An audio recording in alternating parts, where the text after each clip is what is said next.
આજે આપણે બનાવીશું પેટીસ પાવ અને તે પણ એકદમ મજેદાર લાલ ચટણી સાથે. જો તમે એકવાર આ લાલ ચટણી બનાવી દીધી તો તમને વારંવાર આ બનાવવાનું મન કરશે. તો ચાલો આપણે તેની શરૂઆત કરીએ. તેના માટે મેં કાશ્મીરી મરચાં લીધા છે 5 થી 6. હવે આપણે તેના ડેટા કાઢીને તેમાંથી બી કાઢી નાખવાના છે. આ રીતે બધા મરચાંમાંથી બી કાઢી લઈશું અને તેને આપણે અડધો કલાક માટે પાણીમાં પલાળી દેવાનું છે. હવે અડધો કલાક પછી આપણે મિક્સર જારમાં લાલ મરચાં, પાવભાજી મસાલો, જીરું પાવડર, મીઠું સ્વાદ પ્રમાણે, લાલ મરચું અને થોડી હિંગ નાખીને આપણે તેની ફાઇન પેસ્ટ બનાવી લઈશું. હવે આની કચાશ પણ દૂર કરવા આપણે ગેસ પર કઢાઈ મૂકશું. તેમાં તેલ અથવા બટર લઈને તેમાં આ જે ફાઇન પેસ્ટ બનાવી હતી તે નાખીને થોડું પાણી નાખી દઈશું અને આપણે થોડી વાર માટે હલાવી દઈશું. અને પછી ધીમા ગેસ પર આને 2 થી 3 મિનિટ માટે થવા દેવાનું છે. 2 થી 3 મિનિટમાં આની કચાશ પણ દૂર થઈ જશે અને સ્વાદ પણ સરસ થઈ જશે. હવે આપણે આ પેસ્ટને સાઈડ પર મૂકી દઈશું. મેં કુકરમાં 4 કેળાને બાફી લીધા હતા. તેને આપણે છાલ કાઢીને સાઈડ પર રાખીને હવે ગેસ પર કઢાઈ મૂકીશું. તેમાં તેલ, જીરું, હિંગ, લીલા મરચાંની પેસ્ટ, સમારેલો લીમડો, સમારેલી કોથમીર અને સમારેલો થોડો ફુદીનો નાખી દઈશું અને આપણે તેને હલાવી દેવાનું છે.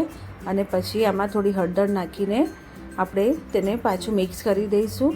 હવે હળદર નાખ્યા બાદ જે મેં કાચા કેળા બાફ્યા હતા તે આમાં નાખી દેવાના છે અને તેમાં મેં લાલ ચણા અને રાજમા નાખ્યા છે. રાજમા તો બિલકુલ ઓપ્શનલ છે, તમારે નાખવા તો જ નાખી શકો છો. હવે આમાં મેં બાફેલી મકાઈ નાખી છે. હવે આ બધું નાખીને આપણે તેને મેશરથી મેશ કરી લેવાનું છે. હવે આ રીતે બધું મેશ થઈ ગયા બાદ તેમાં સ્વાદ પ્રમાણે મીઠું અને ગરમ મસાલો નાખીને ફરીથી આપણે બધું મિક્સ કરી દઈશું. હવે મિક્સ કર્યા બાદ ગેસની ફ્લેમ બંધ કરી દેવાની છે અને તેને એક બાઉલમાં આપણે આ મિક્સરને કાઢી લઈશું. અને આપણે પાવના હિસાબથી તેની પેટીસ મોટી થોડી ગોળ શેપમાં બનાવવાની છે. તો તમારે ધ્યાન રાખવાનું કે નાની પેટીસ નહીં થાય. હવે આ રીતે જો મેં પેટીસ બનાવી છે તો તમારે આ સાઇઝની પેટીસ બનાવવાની છે. હવે આને તમે ડીપ ફ્રાય યા સેલો ફ્રાય પણ કરી શકો છો. હવે આ રીતે પેટીસ તૈયાર થઈ ગયા બાદ બધી ગેસ ઉપર મેં નોનસ્ટિક પેન મૂક્યું છે. તેમાં મેં બટર નાખ્યું છે અને બટર ઉપર આપણે જે પેટીસ તૈયાર કરી હતી તે બંને સાઈડ ગોલ્ડન બ્રાઉન થાય ત્યાં સુધી થવા દેવાની છે. હવે આ રીતે તમે જોઈ શકો છો કે બંને સાઈડ ગોલ્ડન બ્રાઉન થઈ ગઈ છે. આ રીતે પેટીસ બધી તૈયાર કરીને સાઈડ પર મૂકી દઈશું. હવે મેં તવી લીધી છે, તેમાં બટર નાખીને લાલ ચટણી નાખી છે અને સમારેલી કોથમીર નાખીશું. આમાં સમારેલી કોથમીર નાખ્યા બાદ તમે આમાં પાવભાજી મસાલો પણ નાખી શકો છો થોડો.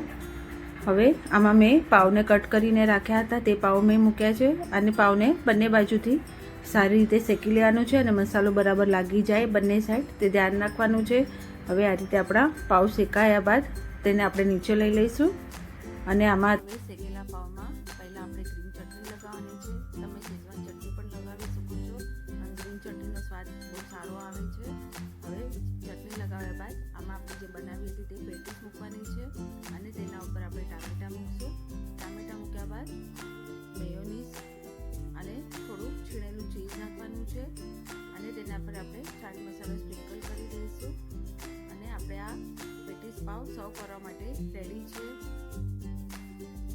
હવે એકદમ આ સરસ લાલ ચટણી સાથેનો આપણો પેટીસ પાવ તમે પણ ખાઓ અને તમારા મહેમાનોને પણ ખવડાવો. તો કેવી લાગી તમને મારી આ રેસીપી? મારો આ વિડીયો જો તમને ગમ્યો હોય તો મારા વિડીયોને લાઇક, શેર અને સબસ્ક્રાઈબ કરવાનું ના ભૂલતા. ફરી મળશું નવી રેસીપી સાથે.